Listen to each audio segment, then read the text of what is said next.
Okay, it is 4:01, and we'll give people a couple more minutes to join the meeting. And I'm going to start the recording, and the recording will be available soon after the meeting, probably tomorrow. For those of you and your friends and associates that miss this, you'll give them the chance to actually see it or refer back to it if necessary. So on that note, well, we'll let it go. Everybody's muted, so all we can really do is stare at the screen. I will say that when the meeting starts, it will be under the rules of, what did we call it? The PDA, what do we call it? Let's see, Danette? Code of conduct? Code of conduct? That's the one, code of conduct. I can put that in there. Yeah, okay. Oh, thank you. And the thing about the code of conduct is it's very long, but mostly it says, don't misbehave, don't take over the meeting, and don't disparage, if that's the right word, anybody else in the meeting. If anyone does that, we will kick you out as per our rules, but I don't see that is going to happen. So we'll give people a couple more minutes.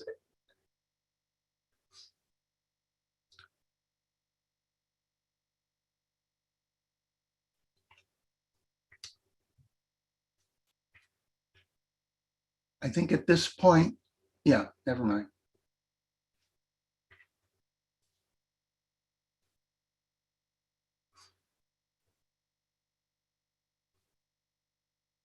Okay, I think this would be a good time to start. So let me start by introducing myself. My name is Mike Thaler. I am the president of PDA-CA. PDA-CA is Progressive Democrats of America - California.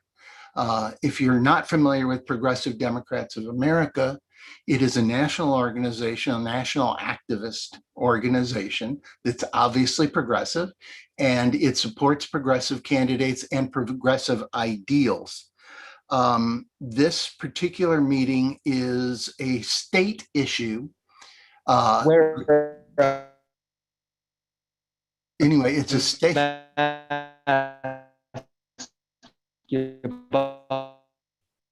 Is someone trying to say something other than me? Okay, I think we're okay.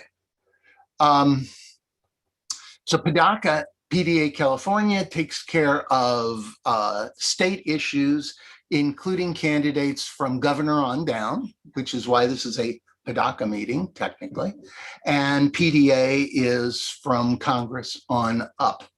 So between the two organizations, we cover everything. And that's why we're doing the meeting, as I said, on the governor's race. I'm the president. I normally don't moderate these meetings, but this one I'm moderating because this one is an important issue to me, because I see it as an affront to democracy. What the Republican Party in California is doing is just trying to get California a Republican governor. And I have a feeling that if they succeed or even come close to succeeding, every state that has a Republican governor, a Democratic governor that is traditionally or historically a Republican state will go through this same thing.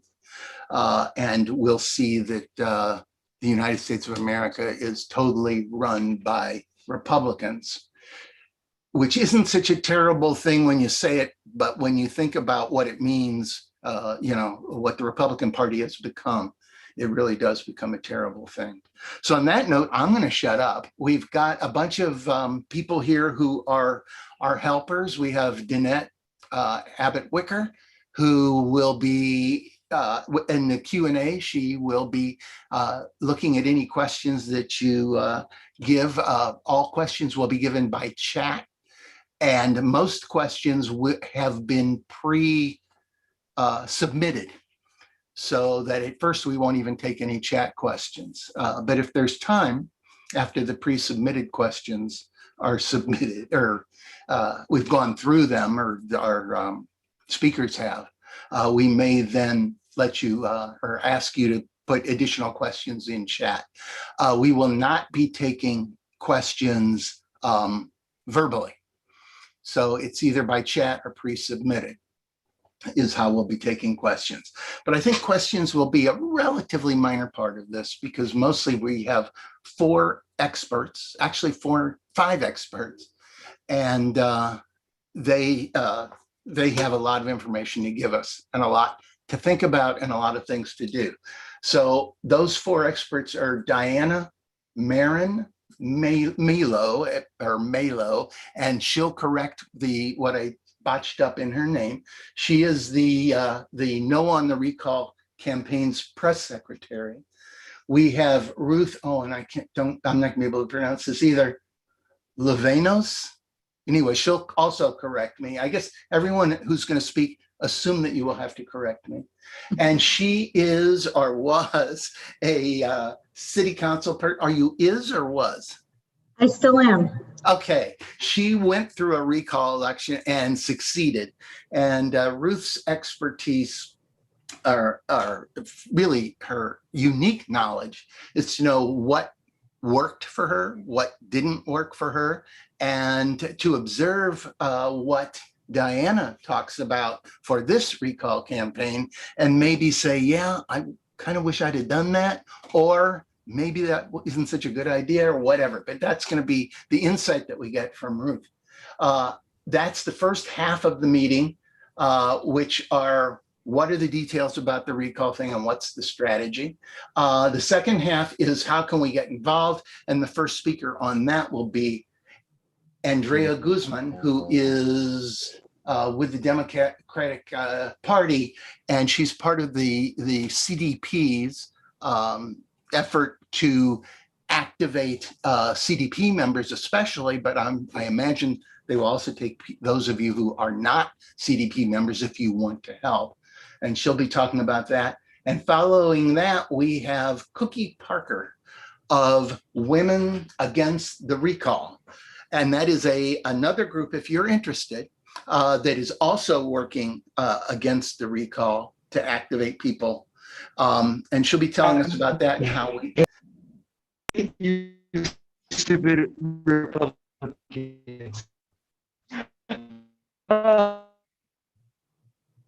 Okay. In any case,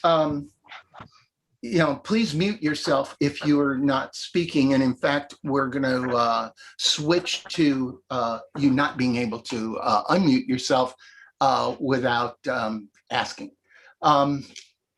The cookie will be accompanied by Nolise. She said it's like police, but only Nolise. Edwards, who's also of Women Against the Recall, also known as WAR. So at this point, I'm going to turn the meeting over to our first speaker. Do that, Republicans. I'm looking to mute the person who's talking. I know him, so I'm not concerned. There we go. There, he's muted now. As I say, stay muted. I'm going to set the thing that says you can't unmute yourself so that won't happen again. In any case, Diana, take it away. Thank you, Mike. Can you all hear me? Yes. Okay, great. Sorry, I think that maybe we might have to mute other mics. Okay, I think we're good. At first, I just want to start off by thanking you, Mike, for your hard work in organizing this event. I really appreciate the opportunity to be here. And I want to thank sort of all of you who've tuned in today. I know it's a Saturday afternoon, and so I really appreciate that you're taking the time to plug into this. You're kind of already doing the really important work to defeat this recall just by joining us today. And so I really want to start by thanking you, and also thank you to our other great speakers who who are joining. I'm really looking forward to hearing what you have to say as well. And I'll try to keep, my presentation not running too long. As Mike said, I'll answer some questions that we received that I think are really helpful for us to hear. And so with that, I'll sort of share my screen and start our presentation. So I think it's Mike not letting me share my No, screen. it's nothing. Oops. It's nothing personal. I just can't find you in the list in order to give you permission. So I'm not you. Could you raise your hand? That'll put you up to the top of the list, your electronic hand. Yes, let me try to do this now. Raise hand. There we go. Okay. You now should be able to share your screen, and I'll be much quieter from here on out. Okay, let's get started.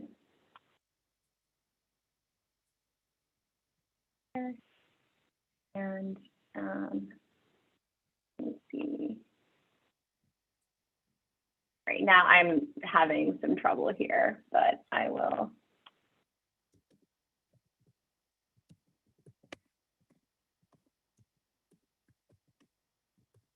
Okay, so let's see. I'll start with just, what this is. This is a Republican recall, as you all know. And so our committee name is Stop the Republican Recall. And that's a really important part of our strategy. We want to make clear to voters.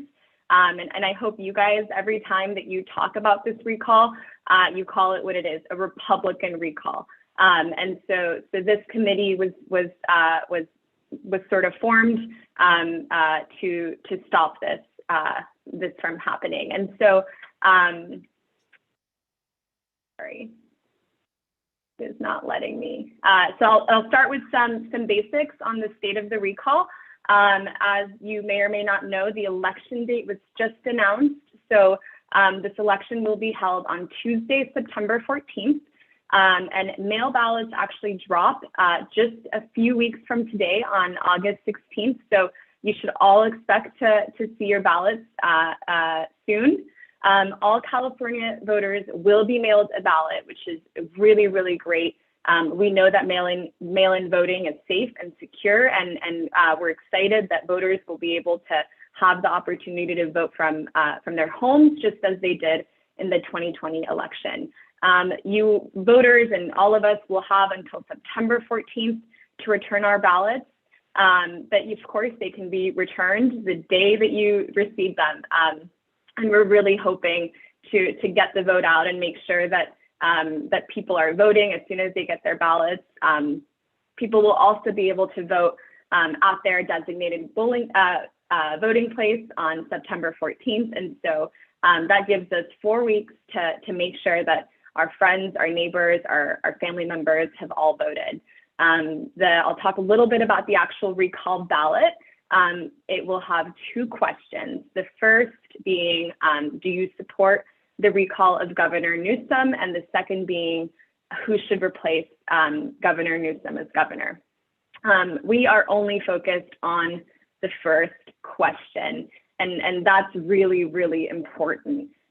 We know that the candidates who are running against Governor Newsom are, despite their efforts to distinguish themselves, are all part of the same GOP agenda. And so we want to make sure that we only focus on the first question, and that is that we're going to vote no on this recall. And so that's really, really important. And if at least 50% of voters vote no, then we will defeat this recall. And so that's sort of some of the basics of how this election will go.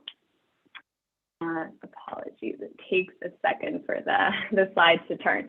And so I want to talk a little bit about what this recall is. Mike, you sort of touched upon it when you started us off, but this recall, all it is Republicans knowing that they can't win office because their agenda and their values are not supported by the majority of voters. And so we're seeing that then use tactics like this, whether it's through recalls or through voter suppression efforts. We're seeing it happen all over the country. They're trying to find other ways to get into power because they know they can't win the majority vote. And so the recall is really the only way that Republicans can win statewide office in California.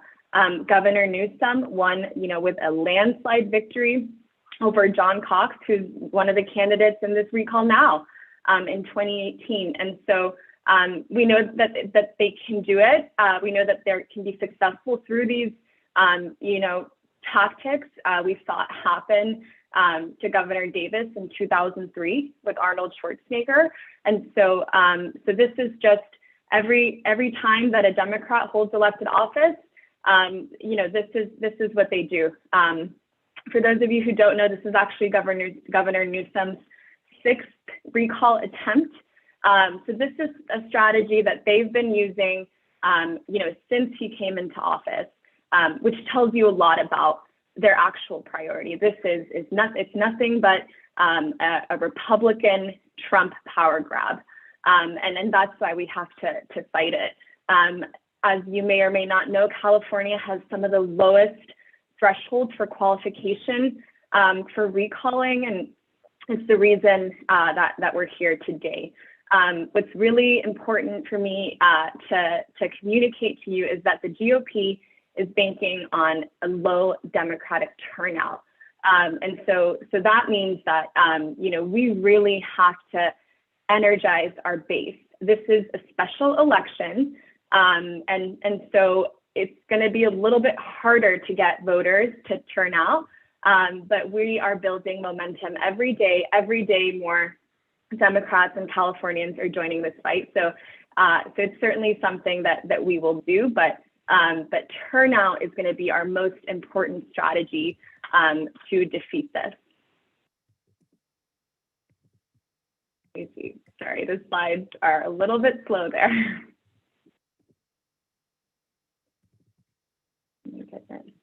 Well, while I try to get the slide to turn, I want to talk about the cost of this recall. I was reading in the chat that you guys were sort of already commenting on the cost, and people were asking, is it going to cost $250,000 or $250 million? The bad news for all Californians is that this recall will cost over $200 million.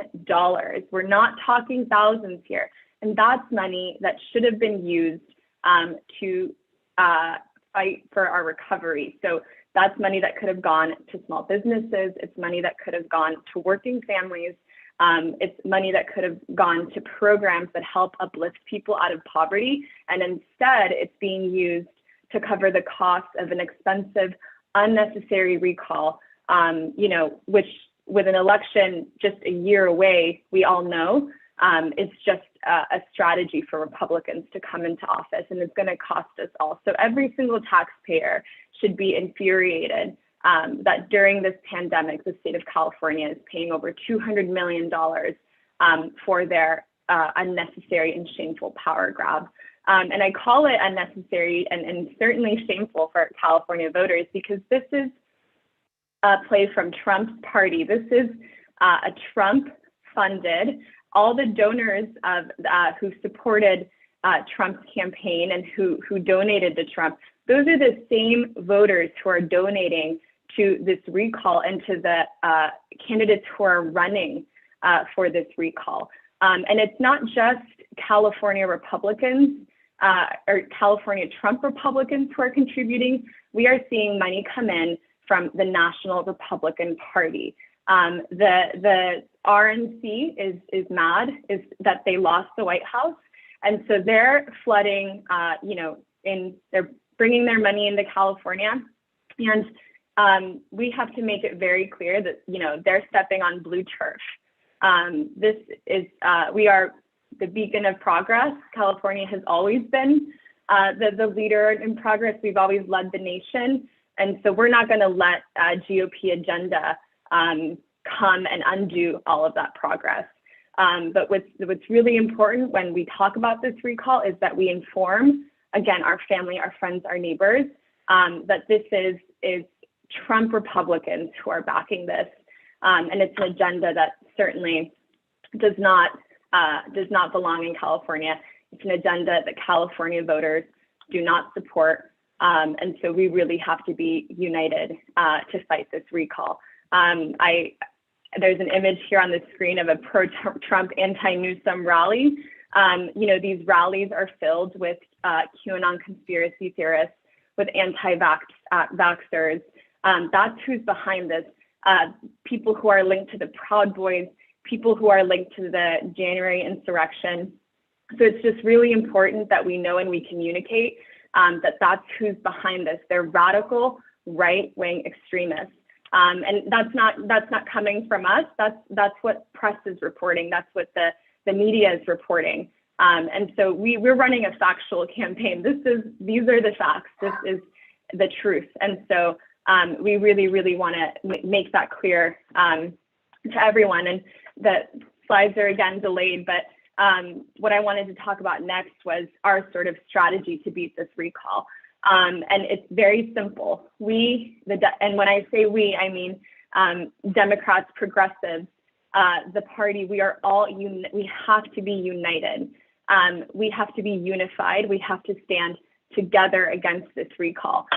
Because what's at stake here is everything from immigrant rights to fighting for climate change, fighting for working families, fighting for the LGBTQ community, fighting for women's reproductive rights, fighting to pass gun control safety laws. That's what's at stake here. And so our strategy is to all be unified to defeat this, because this agenda, the recalls agenda, it's anti-worker, it's anti-immigrant, it's anti-climate science, and we're not going to let it succeed. And so we've seen from the beginning that we've all been really unified as a party, as a coalition of progressives behind the recall. One of our earliest endorsers was Bernie Sanders. We have Stacey Abrams. We have people like Cory Booker. We are fully unified, and that's why we've seen no Democratic opponents to date, because people know that we have to be unified. And so I would encourage you guys to sort of spread that message again when talking to family and friends, is that there's no infighting here. We're all standing together to defeat this recall. And sorry, my slides are again not working, but I wanted to talk a little bit about how we can all mobilize together. I think one of the most important things that we can do to defeat this recall is to really start building a grassroots movement. Again, we have about a month until ballots drop, and when ballots drop, we'll have a month to make sure we're getting out the vote. And so that means that we've already seen a huge grassroots momentum to defeat this recall. We've sent out over 10 million text messages already. We have thousands of volunteers. We're seeing a lot of small donations come in, which is a testament to the sort of grassroots power behind this. And so, now it's moving. Okay, so we already went over the right-wing Republican recall. This is anti-maskers, militia groups, January 6th, and we're all unified behind this. I will go over some of the things I didn't go over.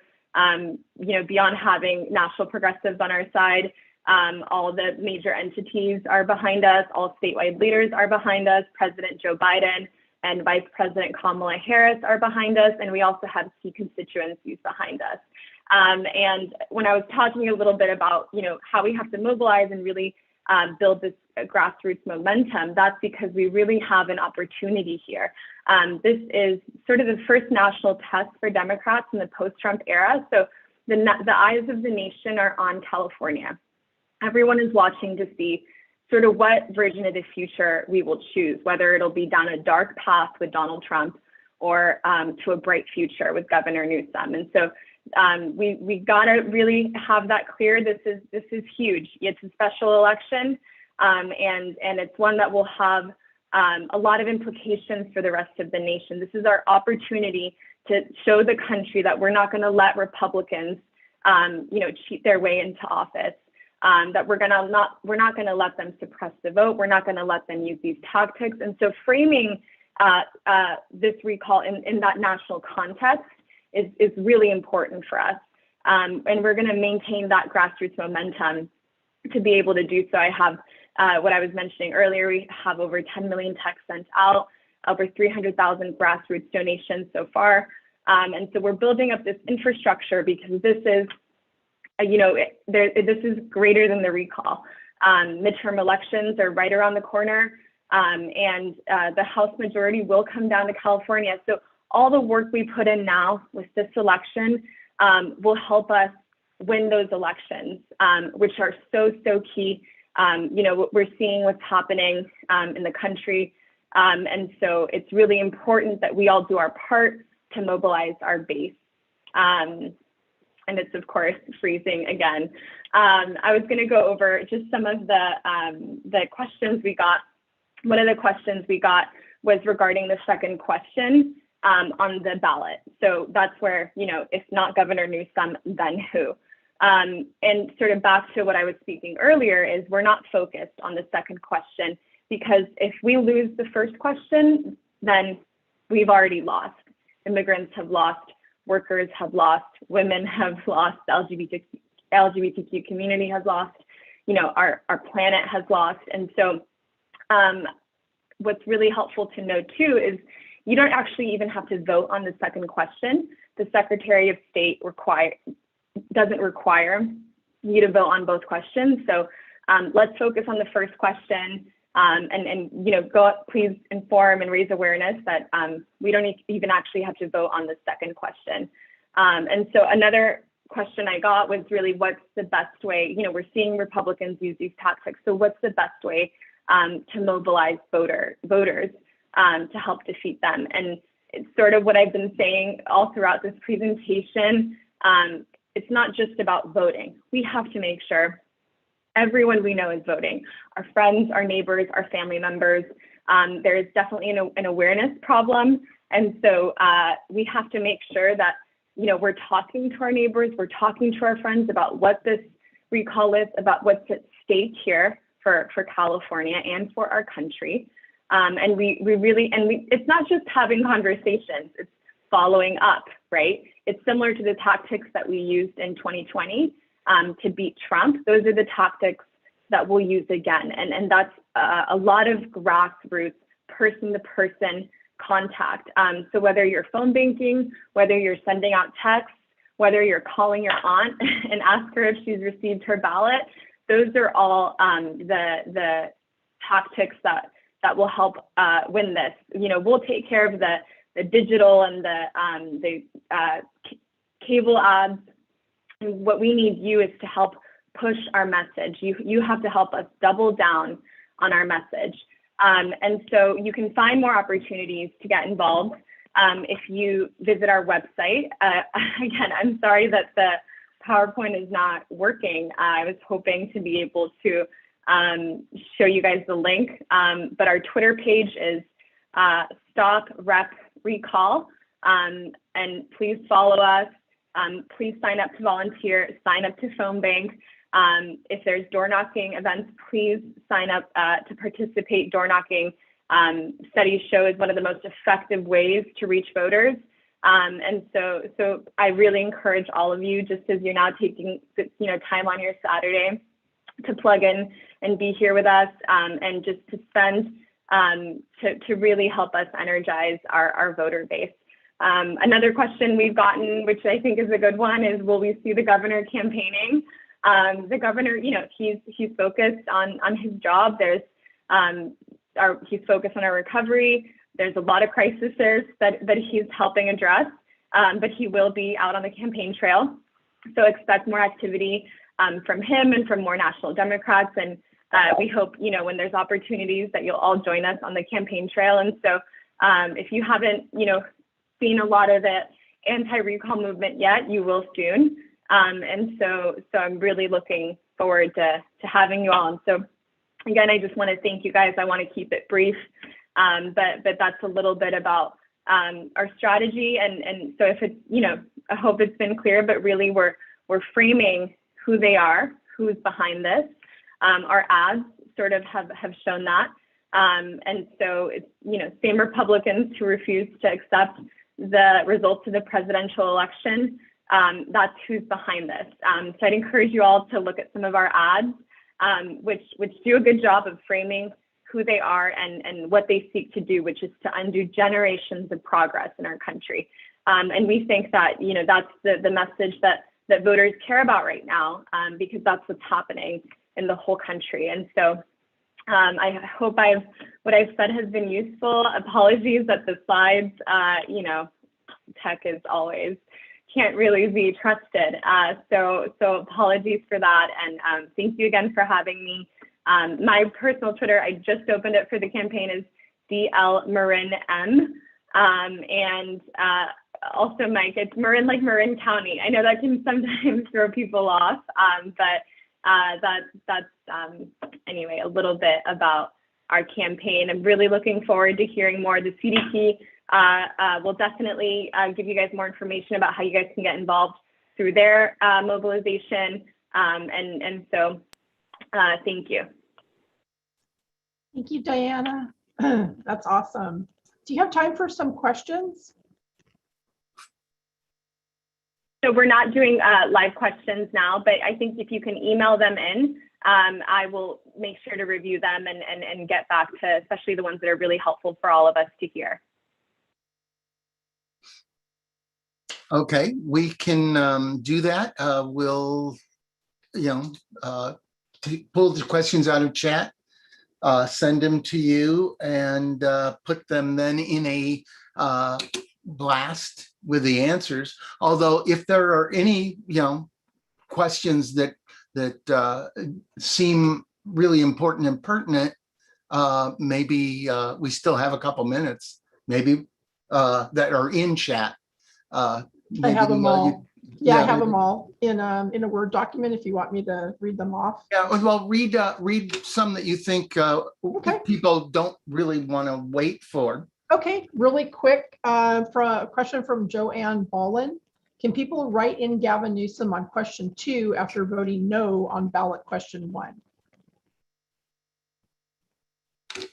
I don't believe so, but I will confirm the Secretary of State with the Secretary of State and make sure to get back to you. Okay. And apologies, I can't take more long questions. I really wish I could, but No worries. again, I'll review them over email and definitely get back to you guys. Thank you. Okay. In that case, thank you very much, Diana. Next up is Ruth, and I'm not even going to attempt her name. Ruth, I believe you have the ability to unmute yourself at this point. So take it away, Ruth. I could be wrong about that. Oh, can you hear me? Yeah. Okay, great. Yeah, what we want to hear from you, Ruth, is what your experience was, how you might be able to relate it to the to this recall. If anything was said that rang a bell, I guess, by Diana, and all those kinds of things. So thank you, Ruth. I'm using my background with my name so you guys can see my name. And it's but that doesn't tell us how to pronounce it. So just imagine the Evan in the middle, and then Lou Evan Oath, Ruth Lou Evan Oath. Okay. I am currently a Simi Valley City Councilwoman. I'm the first Democrat ever elected to Simi Valley City Council. In 2018, I'm a teacher. I am a scout leader, Boy Scouts and Girl Scouts, and very active in the community. I'm a union leader as well. Been in part of the United Teachers of Los Angeles for 20 years. And I ran on a Democratic slate in 2018, first ever Democratic slate. And of the 3 of us that ran, I got elected in an at-large election for city council. And I know people mostly associate Simi Valley with, very Republican, very conservative. It's actually shifting. It's 39% Republican, 31% Democrat. It's shifting even more so now. But I put out a video in July of 2019 telling people their rights, immigrants their rights, should there be ICE raids, when President Trump said that he was going to conduct massive ICE raids and there would be collateral deportations, meaning that people that they weren't looking for, but that happened to be with them, right? Those that they were looking for would also be deported. And so I was very concerned about that. And being a teacher, having a lot of immigrant students, being the daughter of 2 immigrants, you know, from Mexico, I wanted to make sure that people knew their rights. So I put out a video telling people what their rights were, that, you know, you didn't have to open your door. The warrant had to be signed by an actual, you know, official. And by that evening, I was already getting death threats. So I started getting death threats that evening, the day that I released the video in English with Spanish subtitles. And they, within weeks of that, they said, we're going to recall you. We're going to take you out of office. And the truth is that they were upset that I won. I was a duly elected official. Thousands of residents voted for me across the city of Simi Valley. Even Republicans voted for me, mostly because they knew the work that I did in the community, that I'm very active, that I help anyone who asks for help. You know, whether it's through scouting or ballet folklorico, whether it's tutoring, everyone knows me as the teacher who helps and the volunteer. And they were upset. The recall notice that I got, that I was served with at a city council meeting, said that I had violated my oath of office by instructing individuals who had been deported to resist arrest, obstruct justice, and violate a court order. That was not a true statement. They also said that I misappropriated city facilities by using them in my video for personal and political gain. That also was not an accurate statement, as evidenced by the fact that I was subject to a recall for putting out that video. So it was not to my political gain, it was actually to my political detriment to have put out that video. So just so you know, when they put out a recall, they don't have to be factual statements. They can put out any statement. They can say, you know, they want to recall you because you have red hair, or because you are a teacher, or because you told people their rights. So that was the first thing that was done. And there were posts all over the city, including right in front of my city council office, blocking my entrance to City Hall. At our 50th anniversary, they had a stand there, you know, right in front of City Hall saying, recall Newsom, recall Luevanos. So they were recalling Newsom on one of the 6 recalls, previous recalls. They were getting signatures. At the same time they were trying to recall me, they were trying to recall Governor Newsom. And they, you know, told all kinds of lies about why they were recalling me. The truth is that they were upset that a Democrat had won. And so the way that we approached it is, first, I do have a law degree. My husband's an attorney. I know lots of attorneys. So I got a legal team and I said, how do we fight this legally? How do we make sure that they are stating factual, you know, information? Because the truth is that the recalls are made to undo duly elected people, right? They don't want those people that were duly elected by the people to be in office, and they're upset that we're in office, and they will use any excuse to try to recall us. So we started a campaign to fight the recall, and it was called Taxpayers Against the Recall of Ruth Luevanos. And the reason why that was so effective was because people care about money. You know, on every side, on the left, on the right, people care about how their taxpayer money is spent, right? And what it's going to be spent on. And the truth is that the cost of the recall in the city of Simi Valley was going to be $270,000. And so the advice, you know, the message that we put out was that, you know, this recall is going to cost a lot of money. $270,000 is a lot of money in a city of 127,000 residents. Think of all the money, what we could do with that money, right? And it was going to have to be a special election. Now, if you roll it into a general election, the costs are less, right? But if it's a special election, then it costs a lot more. The cost for the Newsom recall is being estimated over $215 million. So some of the messaging that needs to be used, in my opinion, to beat the recall of Governor Newsom is to talk about what can we do with $215 million. I'm a teacher. I'm on the front lines in the trenches. We could provide school lunches. We could provide after-school care. We could lower class size, right? We could build roads. We could help our hospitals. And that was the messaging that we used when I was subject to a recall in terms of what is a more effective use of that money. And in the end, they needed 15% of registered voters in the city, which is 11,000 voters, in order to be able to recall me. And they couldn't get that. They could not get 11,000 registered voters to recall me in a city with a majority Republican constituency. So I'm letting you know that, you know, they were not able to get the votes. And in 2020, they had to withdraw their recall, and they said they were very disappointed that they didn't want to withdraw the recall, but they couldn't get enough votes. Now they blamed it on AB 5. They said that they couldn't get enough paid people to go out and get the signatures needed to recall me.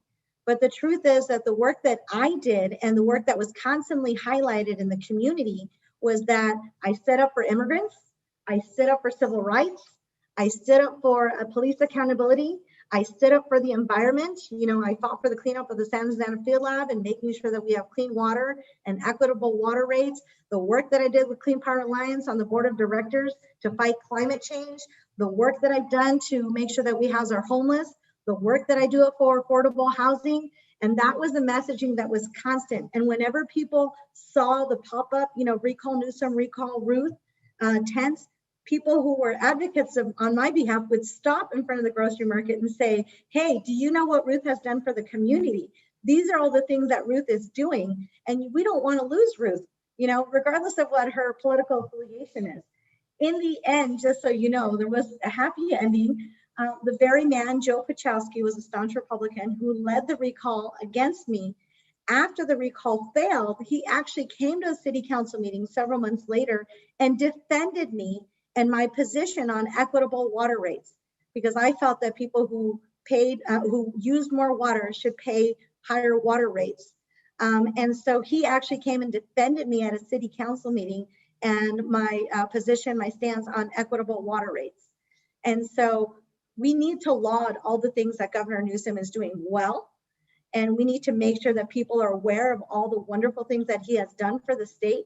Has he made mistakes? Everyone makes mistakes. That's why pencils have erasers. However, all of the good that he has done has definitely outweighed the bad. I wouldn't want to be a teacher or a public servant or a city councilwoman, you know, or a scout leader or, you know, a homeless advocate or a climate change advocate in any other state under any other governor than with Governor Newsom, because he has supported our communities and our disenfranchised communities more than anything else. And that's the messaging that needs to be hammered home.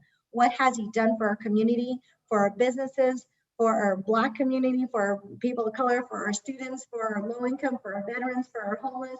And we just need to keep hammering that on. And it does have to get personal. You do have to get involved. I'm actually running for Congress now because I had so many people that were excited about the work that I do. So I'm running for Congress in California's 25th Congressional District, which includes Simi Valley, Santa Clarita Valley, and Antelope Valley, specifically on the issues that I ran for in City Council, and that I know, and I already have support of people across the aisle who know that I'm going to have the courage and conviction to stand up for these disenfranchised communities. And of course, I am fighting against the recall of Governor Newsom, because I know this is just a way to undo the will of the voters. And that was another message that I used. You cannot undo the will of the voters by doing this. The threshold is in fact very low to get a recall on the ballot, but we have to hammer on all the wonderful things that we have had access to as a state under Governor Newsom. And like I said, I wouldn't want to be a city council member. I wouldn't want to be the daughter of an immigrant. I wouldn't want to be a teacher, a public servant under any other, governor than Governor Newsom. I'm very proud of all the things that he's done for our communities, and he continues to do. And that's why I'm running for Congress as well, because we need to be able to fight these recalls, and we need people to lift up our disenfranchised communities. And so if you have any questions for me, please let me know. But I'm here, like I said, just so you know, I have, and this is part of what I hope PDA does, is that you help other people that are being recalled. So this is not just an up ballot thing. I actually, when I was being recalled in 2019, I went to the CDP. I was on the executive board, and I spoke to Rusty Hicks. I spoke to Daraka Larimore. I spoke to Jenny Bach, and I said, you need to protect local elected officials, from the supervisor, county board supervisors, to the city council members and the Parks and Rec board members, from being recalled. And if that means that you want them to reach out to me, I'm happy to be a resource. I'm happy to be a resource for anyone that's being recalled. As a matter of fact, I have been that resource. In Ventura County, they're trying to recall Linda Parks as a supervisor. They tried to recall my friend Susan Santangelo on city council in Camarillo. And so when they were being recalled, the first call they made was to me. And they said, Ruth, you survived a recall. How can you help us? What can you do to support us? And that's what I'm hoping PDA can do, is create a toolkit, right? And I'm happy to help in that endeavor. I'm happy to give you, the way that I responded to my petition to the recall. I share that with other local elected officials and the messaging that I used in order to fight the recall successfully. And I'm happy to say that both my friend Susan Santangelo in Camarillo City Council was able to successfully fight the recall in Camarillo, because the reason they tried to recall her was because she said Black Lives Matter. And they were upset that she wanted police accountability. So of course I said, I will help you and I will defend you and I will support you. And I'm here to support anyone in and around the state of California that is fighting a recall, especially local elected officials. I'm here for you. So please reach out to me, and I'll put my contact information. I'll give it to Mike and he can post it on there. And if anyone needs help with local recalls, please let me know. And with messaging, please let me know. And thank you for having me here today. Ruth Lovenos, running for Congress in California's 25th Congressional District. Thank you so much. Don't go away. Don't go away. I'll be here. I'm not going. Okay, we do have questions that have come in the chat, and I would like to say, anybody who has a question, please put it in the chat, send it to Danette, and she'll ask it for you. So, Okay. Danette, I understand. I have a couple of questions for you. Thanks for being here, Ruth. And I also ran for city council, did not win, unfortunately, but I ran on a very Bernie crap platform. So not surprising for the very red city of Orange. We're trying to turn it. Well, that being said, someone had a question, Mike Fowler had a question about who is paying for the recall, the taxpayers or the people who did the petitioning to make it?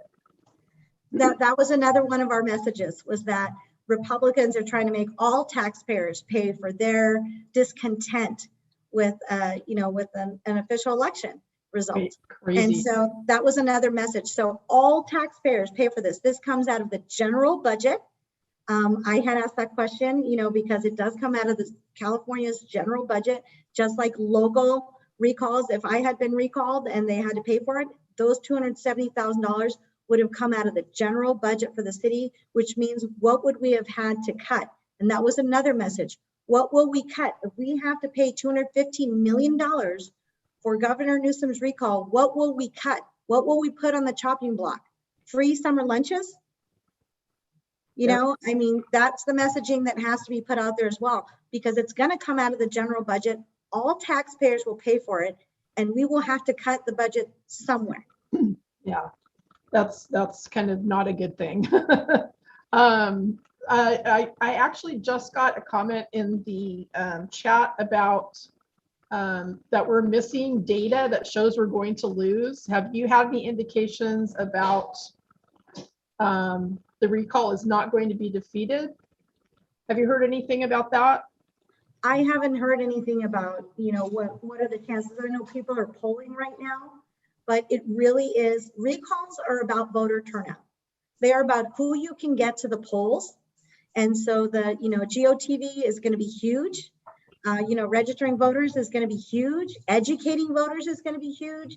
And getting people to go to the polls and fight this. And you really have to give them a reason. You have to say, they're going to cut free school lunches, or they're going to cut school funding. You're going to have 80 kids in a classroom. You're not going to have any potholes filled. We're going to have to shut down hospitals. Think about all the things that come out of California's general budget that we're going to have to cut if this recall goes forward. And that's a huge incentive for people to go and vote. I know that as a teacher, I've been on the front lines of fighting budget cuts in our schools in LA Unified. And that has always been a big incentive to get people to come out and support teachers, is to say, what will we have to cut? After school programs, school lunches, school breakfast, and that is a huge incentive. So that has to be part of the messaging. This is Mike. Can I add to that? I don't want to add to the answer. I want to add to the question. The original question was, we're not talking about the data that shows that we're going to lose? And that's a good question, but it would be very appropriate to ask our next speaker about that when we get to her. And you're muted, Danette. Hi, sorry, I was dealing with a cat problem. Did you know about the if you had done anything differently on your recall or not bothered with it? Is there anything you would have changed? No, I think we were very strategic. We had to be very strategic in social media. There were some people that wanted to, go off on a tangent and, all kinds of things. And so we had to make it, not about, of course, we had a lot of, haters who were like, well, Ruth is, likes illegal aliens. And I mean, just horrible, horrific language and things like that. And so we had to keep constant and persistent on our messaging in terms of what will this cost you? What is the impact to you as an individual taxpayer? Because you will foot the bill. And we will cut services to seniors, to students, to homeless, to our most disenfranchised, vulnerable communities. And that was a message that I was consistent on. So I wouldn't change that. And that had to be consistent, not just, when people went out in public, but on social media as well. That was really important. Yeah, great. And then we had a kind of a comment from Sarah Roos. LACDP recently voted to support an effort in Montebello to recall its Republican city councilor who attended the January 6th rally in DC, though reportedly not the insurrection itself. No record of the FBI investigating her. What do you think of this tit for tat behavior? Is this an example? And how would you respond to that LACDP sponsored initiative? I think it's difficult when we say, we don't want Republicans doing this, and then we turn around and do it as Democrats. And so there are lots of ways to discipline local elected officials. I can tell you, because they've done it to me. They tried to censure me for that video telling immigrants their rights. I sat through 4 hours of being called, the devil, and that I was going to be deported, and I was an evil, crazy, fat person. So, a lot of I got death threats. I had to put security cameras on my home. So there's a lot of ways that you can hold elected officials accountable besides recalls. And I think if we go down that slippery slope, I think it's a dangerous thing to do, again, because you are costing taxpayer money. And we have to be consistent on the messaging. So you can censure a local elected official.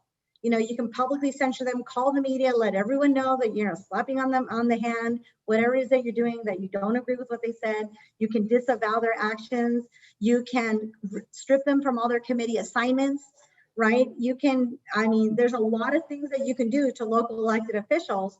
I've been denied mayor pro tem twice, even though it's supposed to be nonpartisan. So there's lots of things that you can do to, shall we say, punish, right? And hold accountable local elected officials. And I think you should exhaust all of those remedies before you even consider a recall. And those should be some of the things that should be looked at first before considering a recall, because as abhorrent as it is, we do have a democratic process, and we are Democrats, and we're supposed to be beholden to that democratic process. So, censure them, strip them of their committees, deny them those leadership positions. And then when the next election comes up, make sure you bring all of that up so that they're not voted into office again. I'm so sorry. Sarah had corrected herself. She said it was not LACDP sponsored, but supported. So I'm just going to go ahead and correct that. Probably the same answer, I would imagine. And then she also said that a public censoring of this person was tried in Montebello, but failed. So interestingly, the city council is 4 to 5 Republicans. So probably why. I know what that's like. I'm the only Democrat still on Right? city council. Thank you so much. People stand up for you if they know what you stand for, even Republicans. If they know that you're fighting for the community and what you're doing, to improve the lives of people in your community, that means so much, and that goes so far, and people will respect you for that. Yeah, Absolutely. And, you got to keep pushing, like you said. Absolutely. Thank you so much.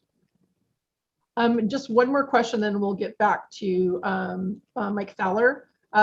Basically, you really leaned into your record, and don't you think that Newsom doing the same thing that you've done is a good idea?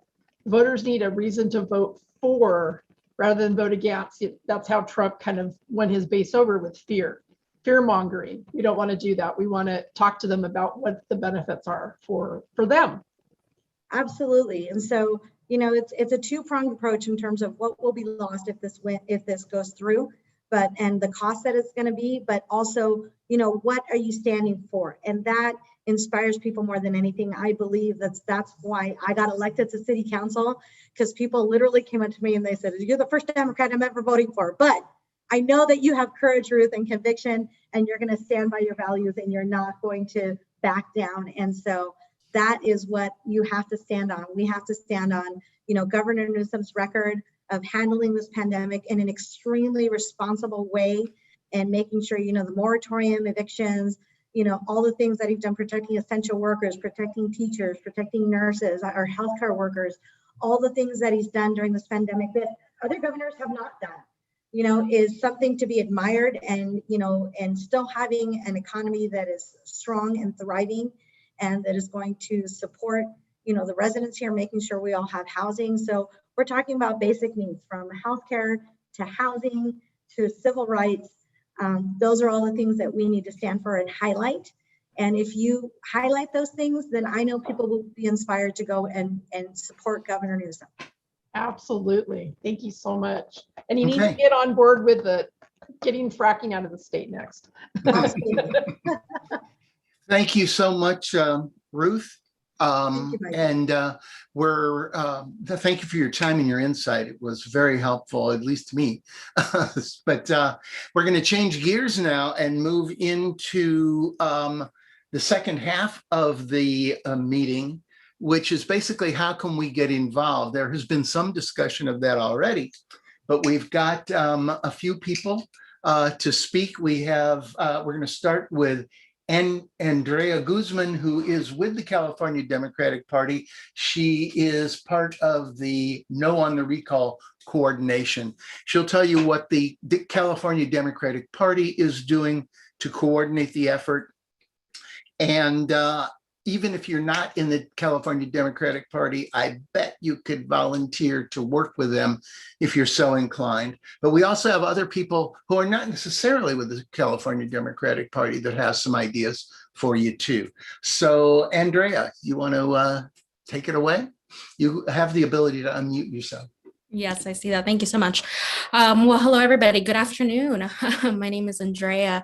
My pronouns are she, her, and I am the Southern Organizing Manager for the California Democratic Party's organizing program.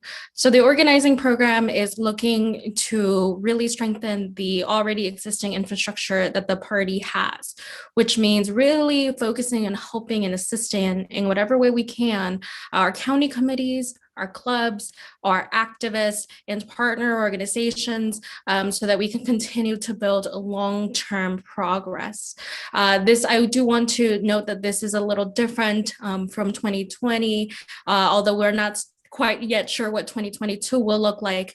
But the idea is that we work with county committees and clubs, and like I said, activists, to really just strengthen the party and the infrastructure that we already have, provide clubs and activists with the right tools and the right trainings to speak to voters. The idea being that because we are starting right now, and I do want to mention actually something that's really important, is that this program is going to be year-round. So I will continue to work within the Southern California region, being Ventura County, LA County, San Bernardino, Riverside, Orange, San Diego, and Imperial. After the recall, after 22, into 2023 and 2024 and beyond, because the party really wants to invest in the already existing infrastructures that we have. And that doesn't happen if we show up, campaign 5 months before an election and then get out. So we're really here to do the work year round. And in a perfect world, we would be doing that right now. we would be having trainings, we would be having really get-togethers for people across the state to know what work is being done, and really, interact with the clubs and the activists to prepare for 2022, because that's another that's another battle that we have ahead. But in a perfect world, the governor is not getting recalled. And so that is our very first and foremost our focus when it comes to what's happening right now. The California Democratic Party, like I said, working with county committees and clubs, is looking to really amp up our work around the recall. To mark the start of our phone banking efforts around the Republican recall, the California Democratic Party is working with county committees and key volunteer groups across the state to host a day of action on July 24th. We will be calling high priority voters who need to mobilize, talking to them about the recall on election on September 14th, making sure they're aware that this is even happening. Like we've heard many speakers say, when it comes to recall, what really it's about turnout.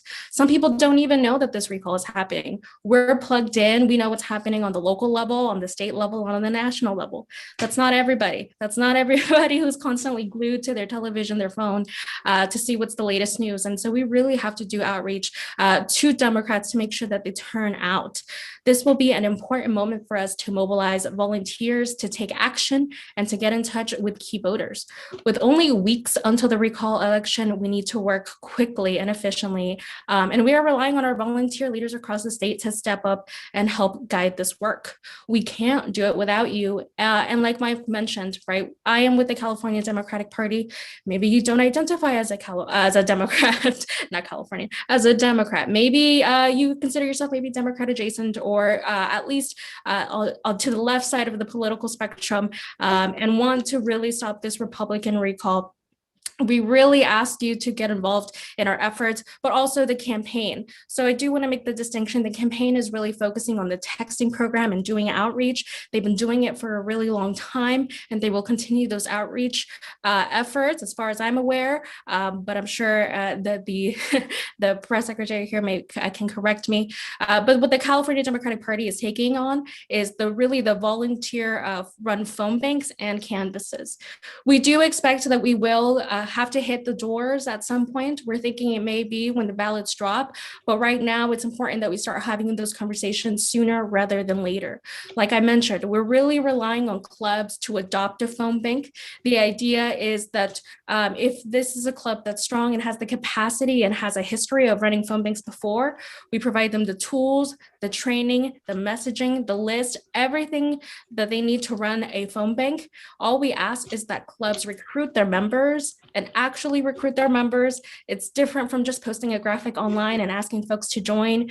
It's another thing to text people, call people, and really ask them to participate in what we're doing, as well as run the phone bank themselves. We're providing training, like I said, and we'll pretty much provide everything you need for the phone bank. We're just asking clubs to take on the day of action for July 24th and really run them on their own.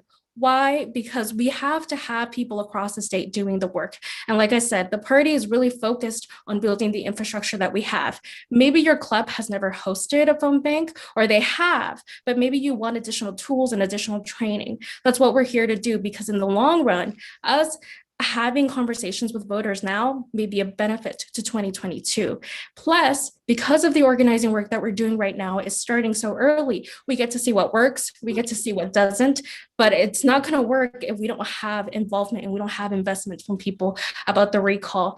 We have talking points, we have things that we're able to provide. We really just need the people power and people to join us in our efforts. Like I said, consider this an opportunity to really begin to have those connections now with voters. But really, at the end of the day, we need to do what we need to do to win this recall. The RNC did contribute about $250,000 to the recall efforts. The California Democratic Party then contributed $250,000 as well to the anti-recall efforts. And to touch a little bit on the recall process itself and a little bit about me, the first thing I ever did politically was I interned for the Friends of Josh Newman opposed to the recall campaign. People in Orange County and LA County and San Bernardino County, you know what I'm talking about. We worked really hard. We had people out in the field. And at the end of the day, we were not successful. The day after that recall election, I know some of us were thinking, what could we have done? Why did we lose? And really the idea was that we should have started earlier. We should have worked harder. We should have talked to more voters, because at the end of the day, turnout is really what's going to make this election. So I'm happy to provide information in the chat. Mike, I'll send it to you, and hopefully you can share it with the rest of the group about how you can connect with the party. But we really, really need your help, because it's one thing to really advocate for progressive values, and it's another thing to really act on them. So please help us stop the recall by getting involved in our efforts. Okay, we had a question earlier from Kelly King, and what it had to do with, and since you're with the party and directly involved with the anti-recall effort, the question was, what is the consideration that's been made to the fact that according to polls, Republicans are much more anxious to vote for the recall than Democrats are anxious to vote against it? I would say that when it comes to the support that Gavin Newsom has across the state, Gavin Newsom is pretty strong. But if you're progressive Democrats, right? You consider yourselves organizers, you go into your communities, you talk to them about the issues, you help them get involved, and you help do something about it, right? And so when it comes to this recall, we can't, when it comes to outreach and the work that we're doing, we can't act with the mindset that, oh, we're going to be fine, right? This isn't as important as people make it out to be, because we're going to be fine. When it comes to campaigns, when it comes to winning, you have to act as if you are losing. And that's what we hope to do, because we don't want to leave anything on the table. We don't want to look back at September 15th, think, gosh, what could we have done to make sure that the governor had stayed? All they need is 50% plus one, and then our governor is gone. So I want you to think about that. Think about the effects, the ramifications. I myself am not an official quote unquote Democrat, because I'm not yet a citizen.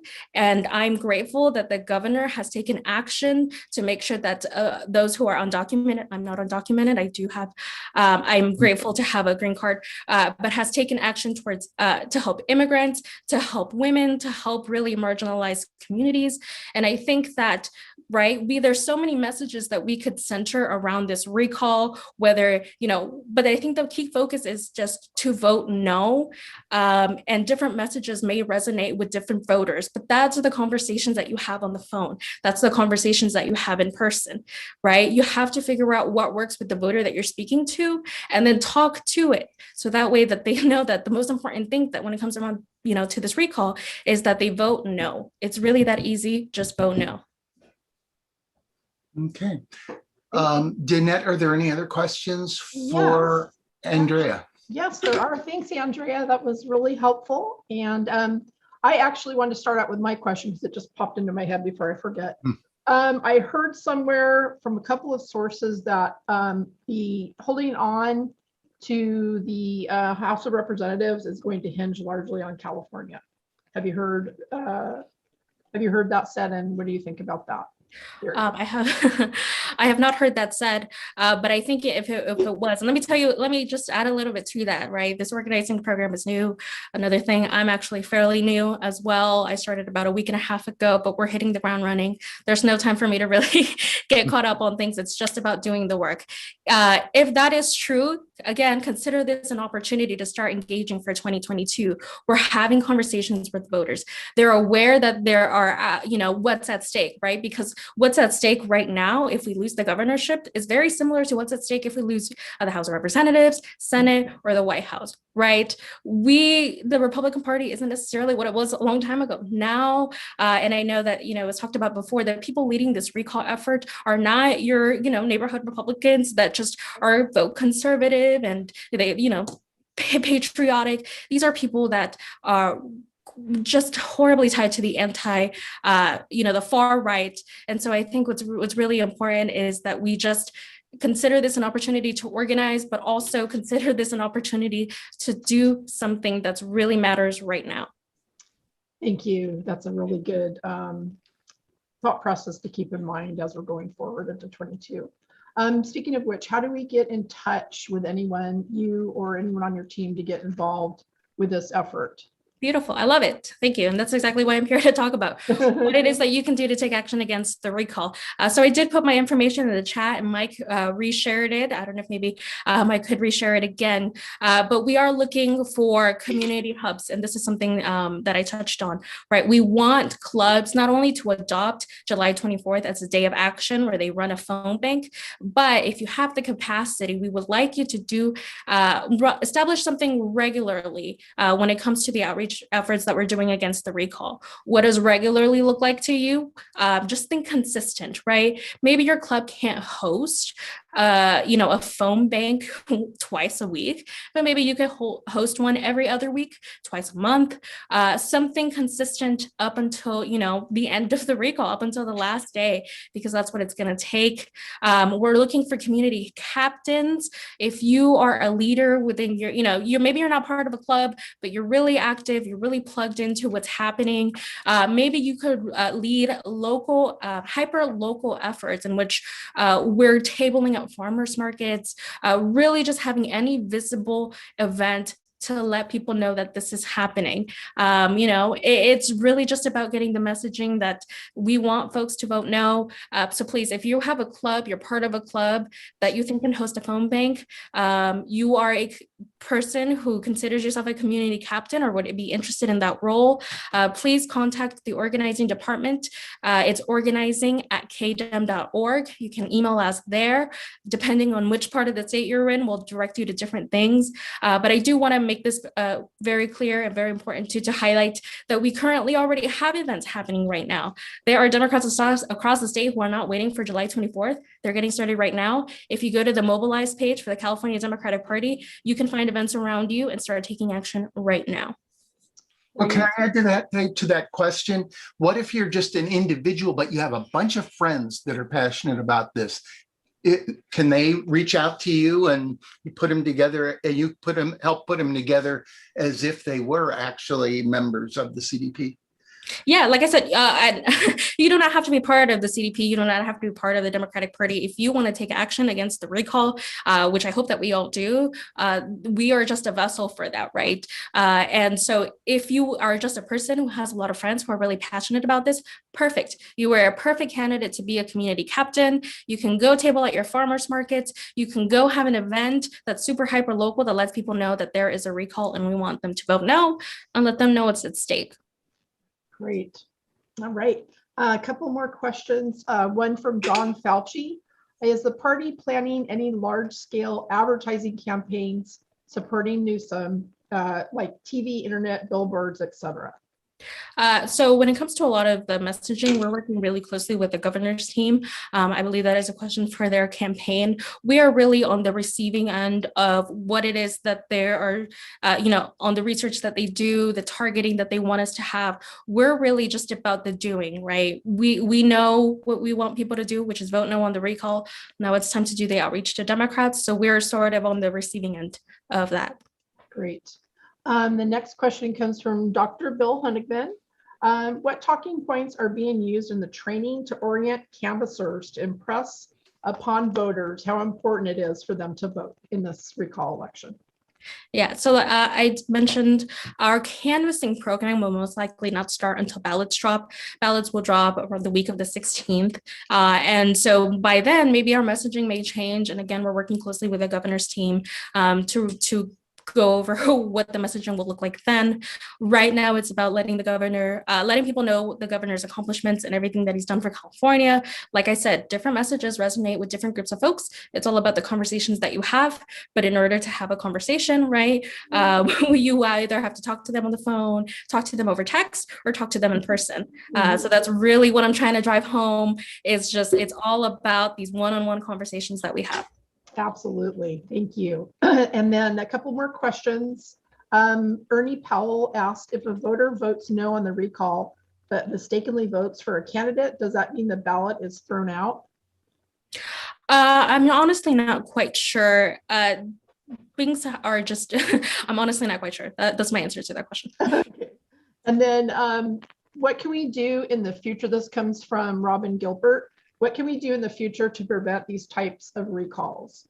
They must be available to the voters of California, but the process must be more difficult than it is now. Yeah, I agree that the process has to be more difficult. I've seen a couple of recalls just in the short time that I've been involved in politics. Like I said, my very first campaign was the no on the recall for Senator Josh Newman. We didn't win, but he was able to be reelected, and now he's a senator once again. I think that I know that there's a lot of I know specifically that Senator Josh Newman had a bill that he proposed specifically talking about the process regarding the recall, but he did pull it because we just have different priorities. I think that there's a lot that we can do to stop these recalls, but I think, I hope that you will agree with me as organizers, it's just to continue having the conversations with people year round. And that's why we're here. That's why the party's here. And we're starting so early. It's not really a good strategy, like I said, to jump into a campaign 5 months, work really hard, and then get out of there, right? It's about continuing to invest in the communities and the infrastructure that the party has. So if you're able to commit to helping us, and you want to take some action against the recall, please let me know. Great. And then we had a question, and I just realized this as well too. Shirley Gala brought up a really good point. There's a Medicare for All March on the 24th. It's the same day.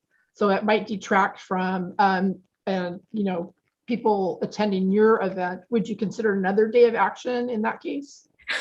Oh God, I wish it was easy, right? To sort of look at the whole state and be like, I know we've told you that July 24th is our day of action, but we kind of want to pick up and move it because there's a march in LA that we want folks to get to.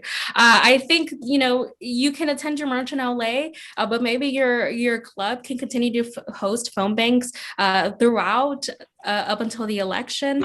Like I said, we have clubs that have already started to take action, whether that's writing postcards, whether that's actually going out and canvassing. They have different targets, but we are, like I said, we're working closely with the governor's team to really hit the targets that they want us to. This is not something, July 24th is our day of action. It's our big kickoff, but by all means, we're not going to stop there. We're going to continue because we have just a couple of weeks. Think about it, just a couple of weeks until ballots drop. This recall is really coming in up on us, and it's coming in fast, and we got to do something about it now. I think we wanted to go back and revisit that question that someone had about if they voted. The second answer basically doesn't negate the first answer. I think there's probably a stopgap to avoid that from happening, if I'm not mistaken, on the ballot, I'm sure. And can you explain a little bit more about how that works if someone mistakenly, votes one way and then writes in something the opposite? Well, I guess that's part of why that's another reason to talk to people, because like I said, when we are talking to voters, the messages will be different depending on what stage of the recall process we're on, the election process. When we get closer to the election, we will talk about how to vote on the ballot. And we want to, like I said, emphasize that they want to vote no, and really focus in on voter education, because it's not quite often that California voters see a recall. If you look at the Gray Davis sample ballot, it was a ton of names. It was, do you want to recall Gray Davis? No. Okay. If you do, here is like an extensive list of people who can replace him. And so what we really want to just emphasize is it's really easy. This ballot may look big and maybe overwhelming, but it's really easy to just vote no. So I think that really just driving home, voter education is important. We'll focus on that as the ballots drop, but that's something that we're going to be leading up to, of course. Can I add to that, Danette? Oh, sorry. Doug Case, who is the Senate Pro Tem's right-hand man, has responded, and it's in the chat. And basically what he says is a voter can vote no to the question of removing the current elected officer from office, and also select a replacement candidate just in case. So that is from an authority, and he's got a link actually to the actual rule. It's in the chat. Yeah, and that's when it gets tricky, right? Because there may be some Democrats that are like, you know what, maybe we should have a replacement. And that's where we really start to run into problems, because that's when we really start to take away from this message. And there's been a lot of talk about unity. This is where it comes in, right? It's not a vote no, but just in case, here's this other candidate who may or may not be good. The whole idea, the whole reason we're doing this is to get folks to vote no. That's it, point blank, period. That's where it stops, right? So it's a really easy message to drive home. It's really easy to drive it home. And we're trying to facilitate, helping us do that as much as possible. Great, that's awesome. And I think that wraps up the questions that we have right now. Thank you. All right, thank you. Okay, thank you very much, Andrea. Our next speaker is Cookie Parker, who, let me make sure that I've given her the rights to unmute herself. Just a second. Okay. And Cookie will introduce herself. She is with a group called WAR, which sounds a little more aggressive than it really is. It actually stands for Women Against the Recall. And she has with her associate, Nolise Edwards, who may join in on that discussion. So take it away, Andrea. Yeah, Cookie. Yeah, okay, anybody. Can you see my screen? Yes, we can. Okay, great. Well, thank you, Mike, for allowing us to join this group, because I cannot imagine anything more important right now than for all of us organizing to make sure that the recall is not successful.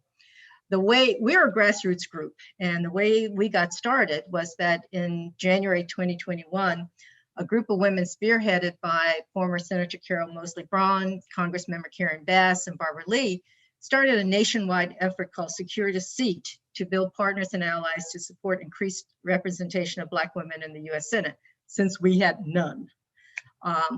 But in March, when the recall looked like a real possibility, we quickly realized that our goal of increased representation in the Senate would not be possible without ensuring we have a Democratic governor in California. And the primary reason being that there are various appointment powers bestowed upon the governor in the event of a vacancy.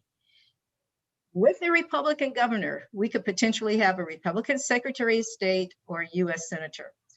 I'm not wishing ill will on our two senators or our Secretary of State, but you never can tell what would happen. And if we lost California to the recall, we could potentially lose our majority in the US Senate, because as everyone knows, it's 50-50 right now. But also, as women, we felt the recall was an assault on the California values people have been talking about, policies, and our progressiveness. And for women, communities of color, immigrants, and the LGBTQ+ community, we feel that the stakes couldn't be higher. So we all got together, a little subgroup from Secure the Seat that were California women, and decided that we would start our own grassroots group and do a call to action with our friends. So our group reached out to our networks and asked them to join Women Against the Recall. Our goal was, and still is to mobilize a grassroots movement of our friends, our colleagues, our family members to join in the fight to oppose the recall. Because as many speakers have said, a lot of people, and especially young people, do not know that we're even having a recall. So what have we done so far? To educate people, we created a recall timeline document so that people would understand what are all the different steps. We educated our network on the recall timeline and ramifications of the recall through a series of Zoom meetings. And then we created an official statement of support of Governor Gavin Newsom. And so far we've gathered over 1,000 signatures for the statement to show that a broad coalition of women from every background and ethnicity support the governor and no on the recall. And by the way, I love no on the Republican recall. We're going to change some of our messaging. We also created a war resource center. As far as our official statement is concerned, we will send out the link. these are just some of the signers that we've gotten so far. So multi-ethnic, multi-gender also, even though we're Women Against the Recall, we have both men and women who are part of our group. We produced a resource center because we wanted to make sure that it was really easy for our network in order to send out emails about what was going on. So we created a sample cover email. We had our war official statement as a PDF that they could attach. We did key messaging and talking points so that people would know what to say about the recall and what the ramifications were. And also to make it easy, we did sample social media posts for Twitter, Instagram, Facebook. So what are our next steps? We will send our statement to Governor Newsom to show that he has support. We will be publishing our official statement online and in print. And we want to coordinate with anybody, the governor, partner organizations on anti-recall efforts. And we are more than willing to participate in any kind of press conference to show support. What are our next steps? Ask our network to write op-eds and or personal letters, mobilize others to get involved and to share media contacts, join future press conferences, as I said, and ask our networks and partner organizations to share other ideas. We do not have a not invented here attitude, so we will take any idea because this is too important. The other thing that we will really be focused on is coordinating with our partners on critical efforts of voter education and get out the vote. On the voter education, you guys have already covered what the 2 questions will be. We really need to tell people that voting for Governor Newsom as a candidate will not be an option, and voting no on the recall is a yes vote for Newsom. I cannot begin to tell you how many people I've talked to that do not understand that.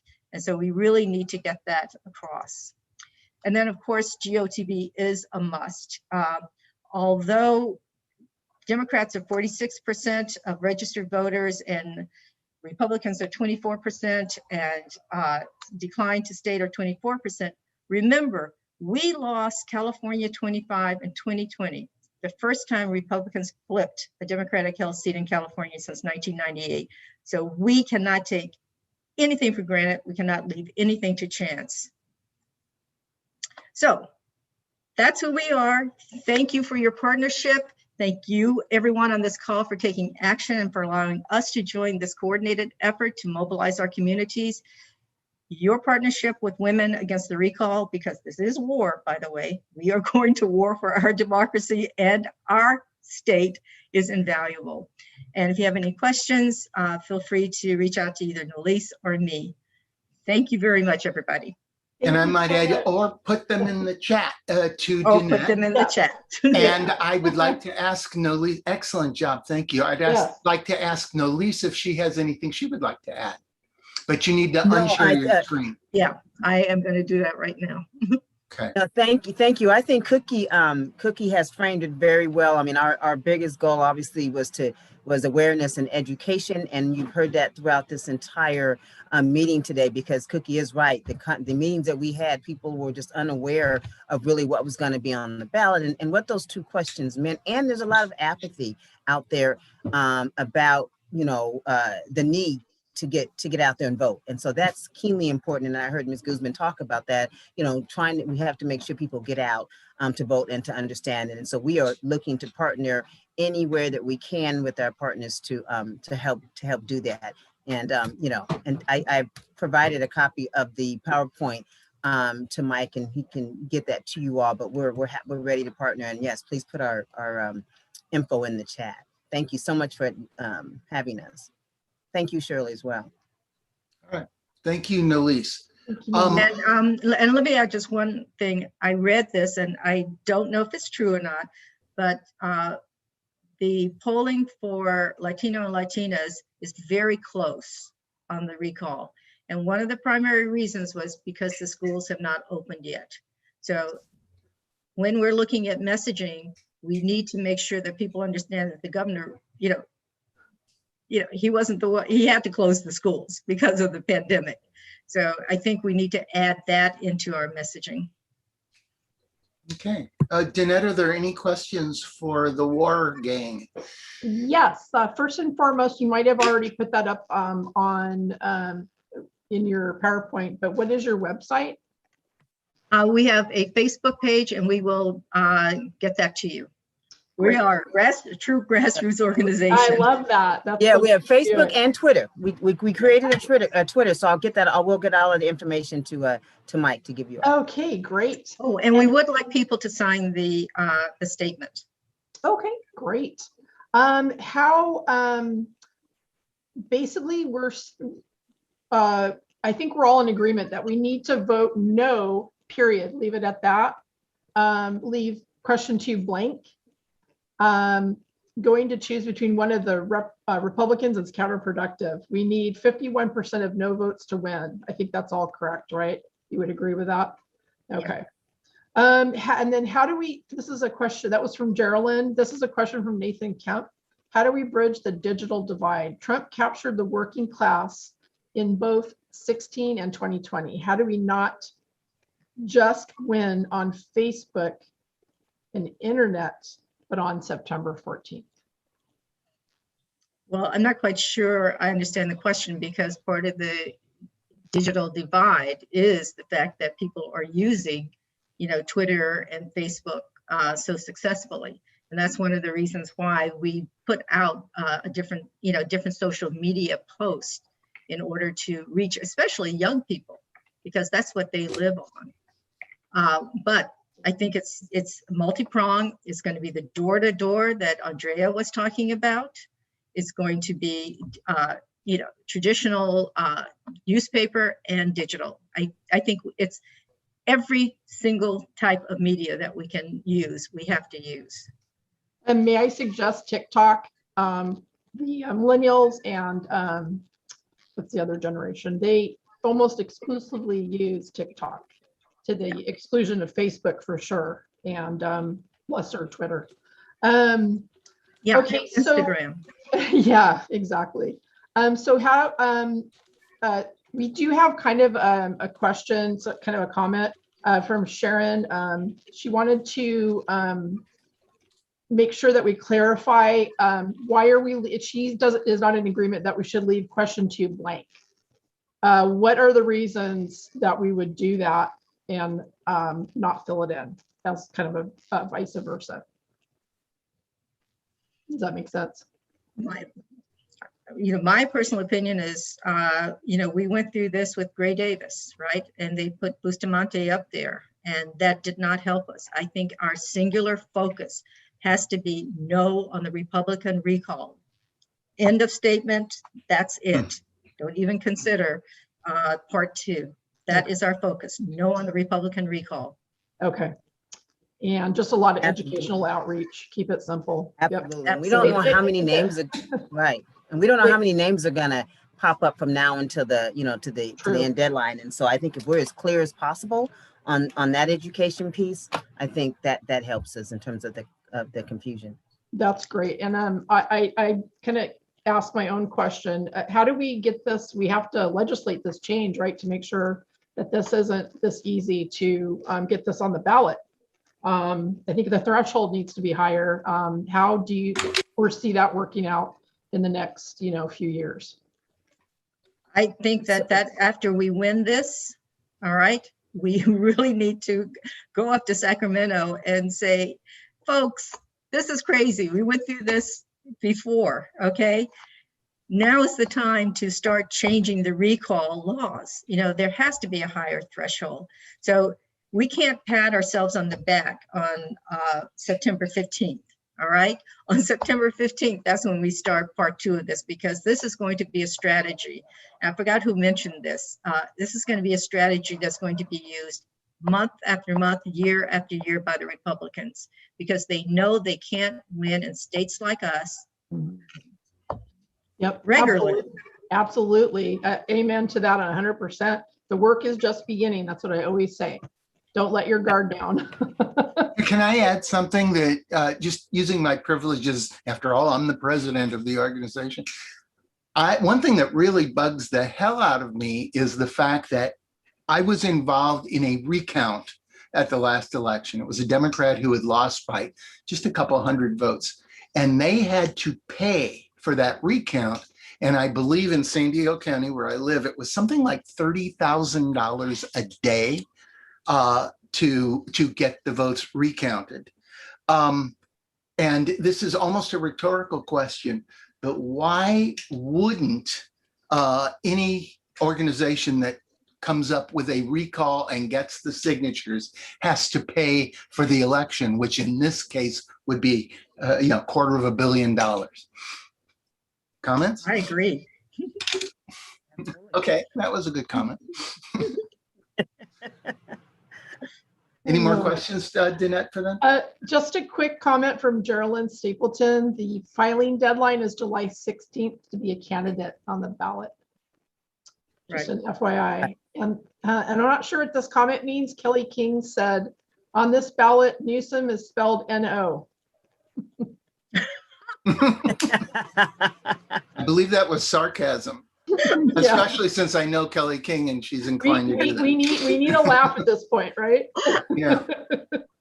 And then just one comment from Michael Goldman. If we want to give voters a reason to vote for the governor against the recall, would Governor Newsom coming out in support of AB 1400, great question, and submitting the 1332 waiver to Department of Health and Human Services help get people out to vote against the recall?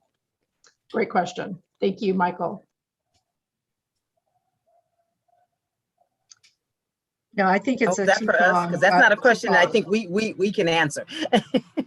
That's a question you should pose probably to the campaign. Well, I know that Dr. Bill will back me up with this. We actually went to Sacramento a few weeks back to rally on the steps of our Capitol in Sacramento to basically nicely demand that he keep his campaign promise about passing a single payer healthcare program for the state of California.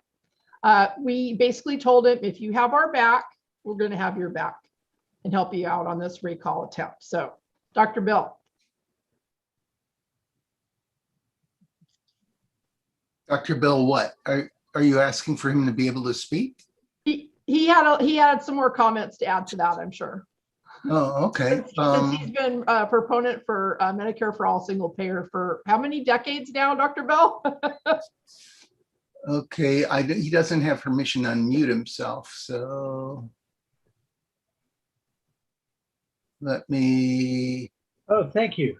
Well, somebody found it. Good. Go ahead. Yeah, thanks.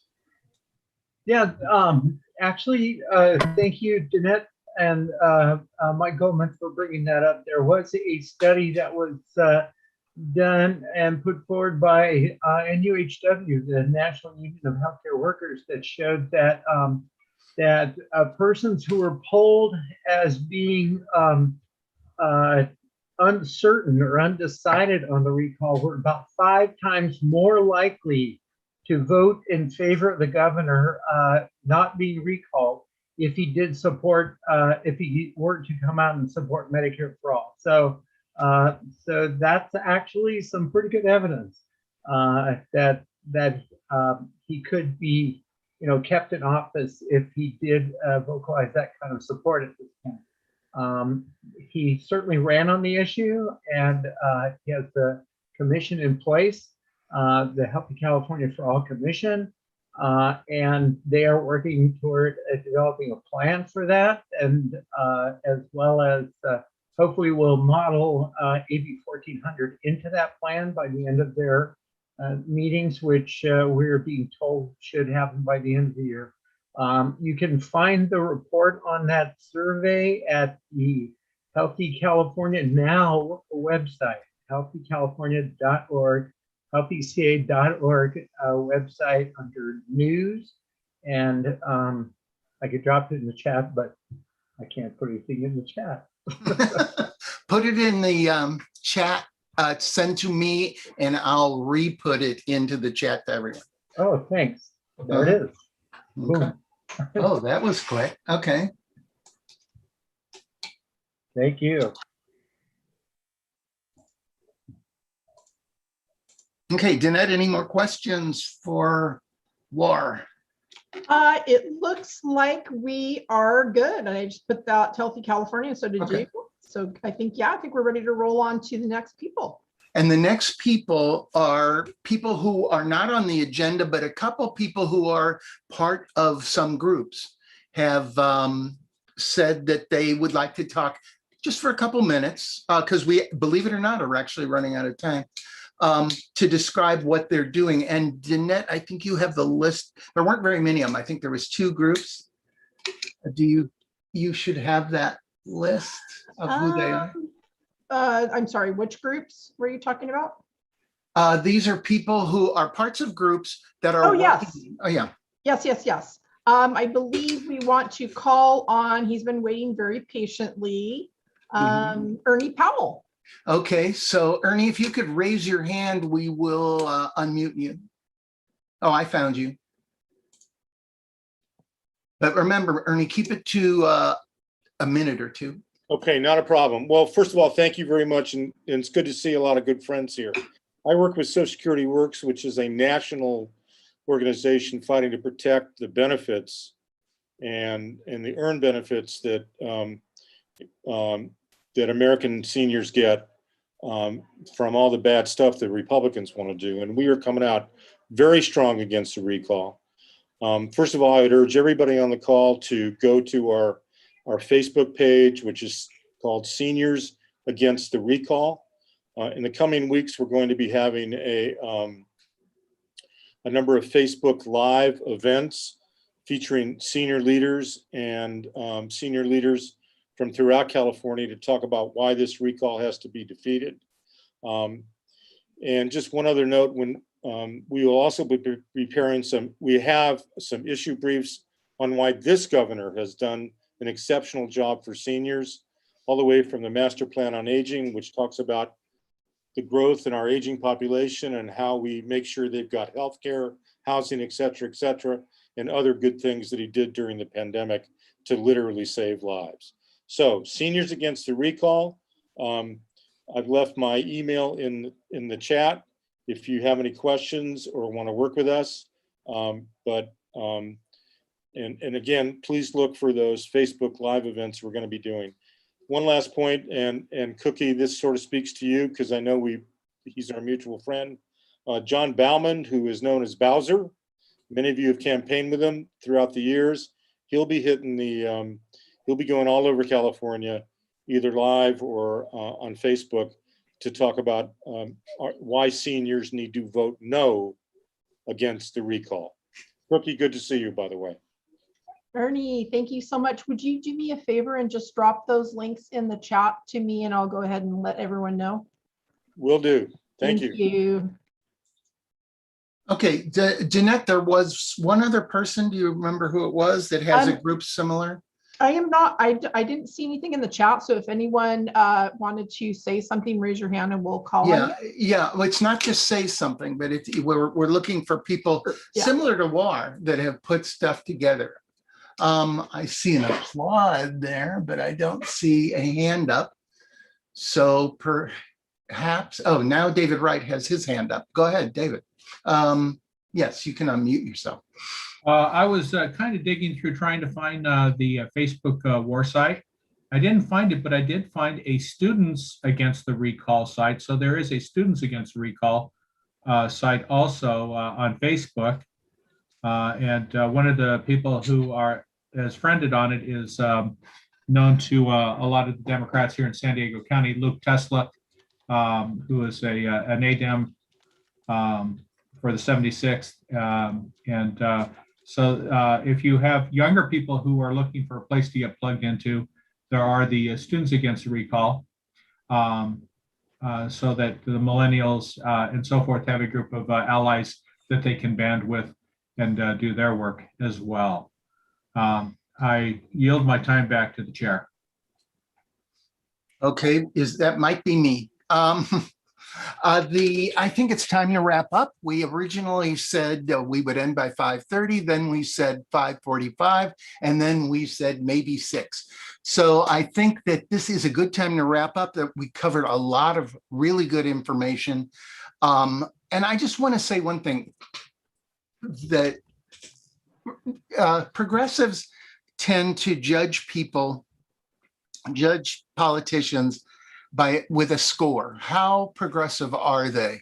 And sometimes what happens is a office holder or a candidate is not as progressive as we would like. I think, though, that in this case, if you don't believe that Gavin Newsom is as progressive as you would like, that is no reason to let the Republicans really evade democratic principles by getting into office through the back door of a recall. So I hope that if you have your doubts about the governor, personally, I think he did a really good job, but he's not a perfect progressive. No one is, I don't think. But still, your support in keeping democracy alive, I think, is important by voting no on the recall and asking your friends and associates to vote. So as I said, there's a lot of good information here, and a lot of it is in the chat. So I recommend that you go to the bottom of the chat, hit the ellipse, the 3 dots, and then save the chat for future reference. There's a lot of good links in there. And this is being recorded and it is live on YouTube, and those will both be available almost immediately. So if you want to refer back to it, or you want to invite your friends to go watch some of it, or whatever, it is available probably forever. So I recommend that you take note of that. Anyway, save the chat, and I think it's time to close the meeting. So thank you, everybody. Meeting adjourned, and I want to especially thank, and I'll try to pronounce their names right, Diana Marin Milo, Ruth Levantos, Andrea Guzman, Cookie Parker, and Nalise Edwards for being very great speakers and giving us a lot of important information. So thank you, everybody, and good night. Thank you so much. Bye.